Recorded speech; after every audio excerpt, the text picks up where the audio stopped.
Saya Ustadz beli rumah, saya dengar di belakang rumah ada cangkul bunyi. Misal contoh, ada gelas bunyi di dapur, ada suara anak bayi di atap. Dari mana semua itu? Itu permainan setan yang ada di sekitar rumah kita. Saya kasih contoh, kita kembali ke contoh awal. Masih ingat tadi ya? Ada rumah tadi yang Bapak Ibu nggak mau beli, rumah apa itu yang pertama? Rumah yang ada orang bunuh diri. Rumah kedua tadi, rumah orang yang dibunuh sekeluarga kan? Baik. Kita pertemukan hadis ini dengan kejadian dua ini. Contoh tadi. Rumah pertama tadi orang bunuh diri Bapak Ibu sekalian. Kalau pagar rumah dia 10 meter, kita lagi lewat nih.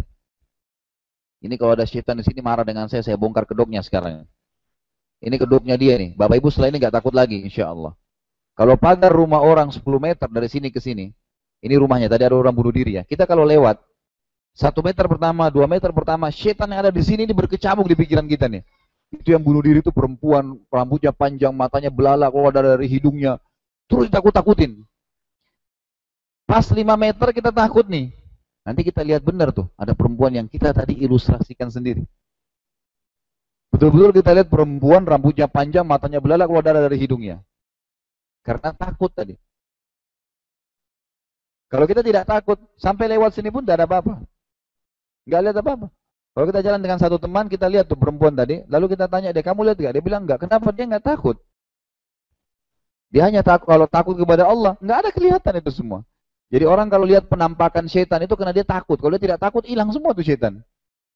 Memang ada, Allah berikan kepada kita ya sinyal, gitu kan? Kita punya alat sensor. Kalau kita merasa ini memang ada setan, auzubillah minasyaitonir rajim, lari dia. Tapi kalau kita makin jadi takut nih, takut, tambah jadi, tambah takut, gitu kan? Makanya saya sering bantai itu di Indonesia ada buat acara ya adu nali ya. Itu untuk supaya tampil di rumah ada setannya. Makin jadi setannya gitu. Sebab turunnya surah Jin ayat 1 sampai ayat 17 Bapak Ibu sekalian, ini perlu dipelajari ya. Itu orang-orang Arab Quraisy dulu. Mereka itu kalau perjalanan dengan kafilanya, dengan unta-untanya, kalau tiba di sebuah lembah, itu nanti pimpinan kafilanya malam hari keluarin bekal makanannya, kemudian mereka dia ini pergi ke tengah-tengah lembah lalu dia ngomong gini, wahai penjaga lembah, ini setengah bekal kami, jangan ganggu kami ya. Allah cerita itu dalam Al-Quran tuh. Sebab turunnya surah Jin ayat 1 sampai ayat 17 ini kejadiannya. Dan memahami sebab turunnya ayat itu membuat kita faham apa yang diinginkan oleh Allah Subhanahu wa taala. Maka di sini ya, pada saat orang-orang Quraisy tadi, orang-orang Arab itu mengatakan kalimat tadi, jin-jin atau syaitan yang ada di sekitar lembah itu makin sombong, fazaduhum rahaqa. Makin sombong, makin digodain sama syaitan. Padahal sebenarnya syaitan itu lemah.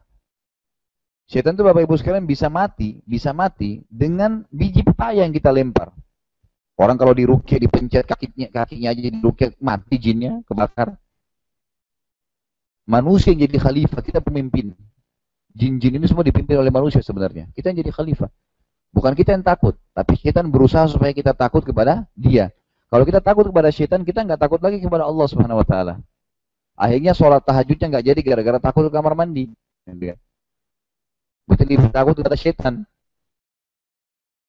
Jadi intisari dari bahasan kita adalah syaitan berusaha mengalihkan rasa takut kepada Allah itu kepada dia.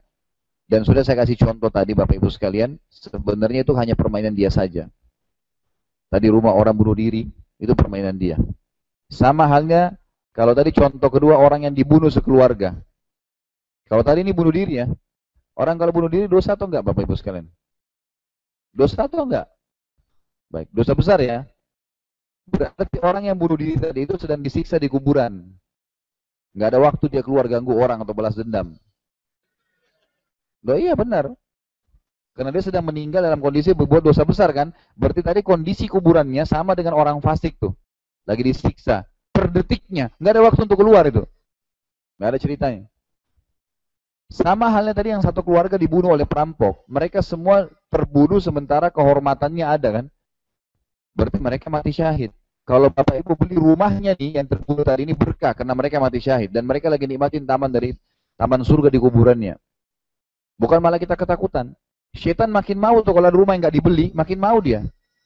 Karena syaitan kan suka rumah, apalagi kalau rumahnya kotor, berantakan, Sudah mau rubuh, itu memang rumahnya syaitan, dia suka yang begitu.